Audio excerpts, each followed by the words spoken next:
Assalamualaikum warahmatullah. Assalamualaikum warahmatullah. Al-Quran. Saya ulangi, Al-Quran. Jangan pisahkan hidup kita dari Al-Quran. Di rumah baca. Kalau ada kajian, hadiri. Sekolahkan anak-anak yang ada Qurannya. Di Al-Irsyad ada ya? Ambil ada ya? Ada di Al-Irsyad. Cari. Kenapa Al-Quran? Al-Quran itu kalau sudah kita menjadi ahlinya, yang terikat dengan Quran. Ahli Quran itu ada 3. Satu ahli baca, namanya qiraah. Jadi dia belum hafal, tapi dia senang baca Quran. Sehari dia khatam 1 juz misalnya. Ada yang baru memulai 1 halaman, 1 lembar. Ada yang sudah 1 juz, 2 juz, ada yang 5 juz. Dia senang baca. Sampai nggak bisa dipisahkan baca Quran dari hari-harinya. Kedua, pengkaji. Dia baca nggak rutin, maksudnya nggak seintens yang pertama, tapi dia senang mengkaji ayatnya. Hari ini dia kaji Ad-Duha, besok dia lihat tafsir Alam Nashrah, terus dia kaji itu. Yang ketiga, penghafal Quran. Tiga-tiganya, kalau dia wafat dalam keadaan sedang menjadi ahli Quran, tidak tertinggal kegiatannya itu, terus dia kerjakan. Bahkan ada yang wafat sedang munajaah, ada yang wafat sedang kajian, ada yang wafat sedang mengulang ayat hafalannya. Kalau dia berhasil melakukan itu, maka Masya Allah, jasadnya di alam kubur terjaga. Dan ketika dibangkitkan, ini langsung ayat dan hadis nanti. Ketika dibangkitkan, diperintahkan langsung oleh Allah untuk dipakaikan jubah kehormatan pada dirinya, dipakaikan gelang-gelang emas, dipakaikan di kepalanya tajul karamah, mahkota kehormatan. Lalu dipanggil orang tuanya, kedua orang tuanya yang beriman. Walaupun orang tuanya belum hafal Quran, anaknya hafal. Di barakah anak itu karena kerja kelas orang tua, dipanggil bapak ibunya, dipakaikan mahkota di kepalanya. Saya bacakan ayatnya dulu. Quran surah ke-35 Fatir, di ayat 33. 32-nya untuk ahli Qurannya, 33-nya untuk penghargaannya. Saya baca dari 32 dulu. ثم أورثنا الكتاب الذين اصطفينا من عبادنا فمنهم ظالم لنفسه ومنهم مقتصد ومنهم سابق بالخيرات بإذن الله. Perhatikan kalimatnya. Lalu dengan keagunganku aku wariskan di antara hambaku yang menjadi ahli Quran. Cuma nanti ada orang yang zalim, ada orang yang cukup Qurannya untuk dirinya, ada orang yang bisa bermanfaat dengan Qurannya. Dzalika huwal fadlul kabir. Itu keutamaan yang luar biasa. Kalau ada orang wafat sebagai ahli Quran, mushaf di tangannya, rajin tilawah, rajin qiraah, rajin menghafal, maka saat dia kembali kepada Allah diperintahkan langsung jannatu adni yadkhulunaha. Hei ahli Quran, kamu masuknya lewat surga Aden.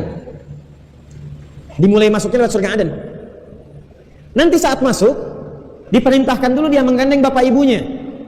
Dari mana taunya? Tafsirnya di surah ke-13, surah Ar-Ra'd. Ayat 23 sampai 24.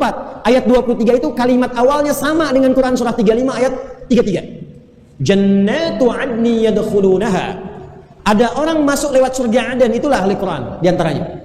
Wa man salaha min abaihim. Sebelum masuk dia diperintahkan dulu gandeng bapak ibumu yang saleh. Gandeng dulu.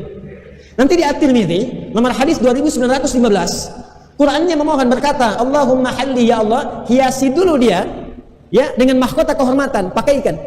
Maka dianugerahi dia mahkota kehormatan. Makanya anak-anak sekarang kalau wisuda Quran itu suka diberikan mahkota ya.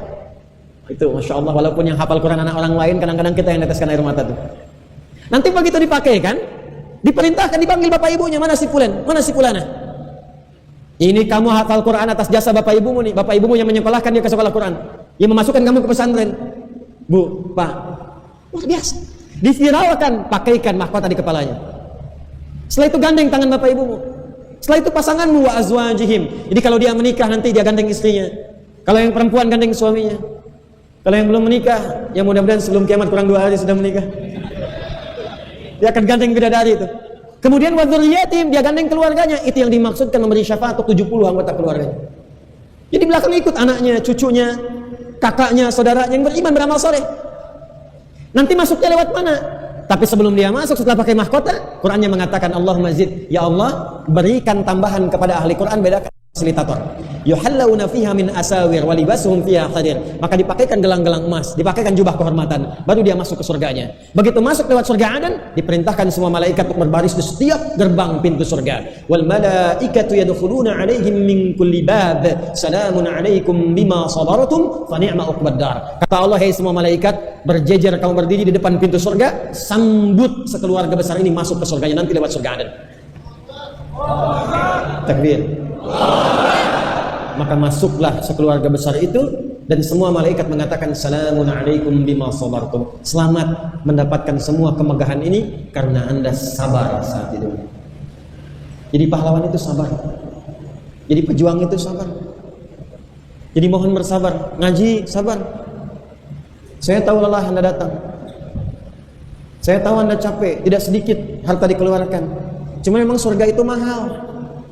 Kalau hadiahnya snack dengan power bank, ya mungkin sedikit. Sabar. Bapak ibu merawat anak, sabar. Karena jihadnya ibu itu pada anaknya. Bapak yang berikhtiar mencari nafkah, sabar. Karena itu pun masuk dalam bab fisabilillah. Kalau diniatkan karena Allah, itu fisabilillah. Jangan dikira mencari nafkah itu bukan fisabilillah, fisabilillah. Setiap rupiah yang diinfakkan, kalau di hadis dinar yang diinfakkan, itu karena Allah, itu nilainya tinggi. Dan karena itu diminta seorang istri taat kepada suaminya. Ya? Antum yang mencari ilmu sabar. Menghafal Quran sekarang sabar. Maka terakhir, bagaimana kita meneruskan legasi pejuang di masa lalu? Sekarang kita doakan, semoga Allah merahmati mereka, memberikan ampunan kepada mereka, menerima amal soleh mereka, memuliakan keluarga besar mereka. Plus kita pun mesti terus mendoakan dan memberikan inspirasi kepada keluarga besarnya. Kita sampaikan, keluarga-keluarga yang pejuang di masa lalu itu isi sekarang. Jangan kurangi nilai perjuangan mereka, jangan kurangi nilai ibadah mereka dengan bertindak sesuatu yang tidak pantas.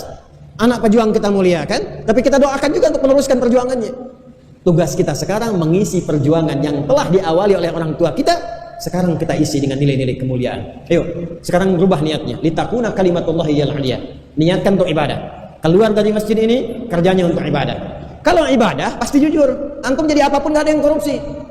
Karena li-nya ini bismillah, ikhlas, niat karena Allah. Apa ada orang korupsi nyebut bismillahirrahmanirrahim? Apa ada yang mau mencuri mengatakan bismillahirrahmanirrahim? Silakan berjuang. Jadi tentara, bismillah. Jadi polisi, bismillah. Jadi insinyur, bismillah. Jadi pilot, bismillah. Isi kemerdekaan ini dengan berkarya sebaik-baiknya, tapi bagi orang Islam niatkan untuk ibadah. Assalamualaikum warahmatullah. Assalamualaikum warahmatullah.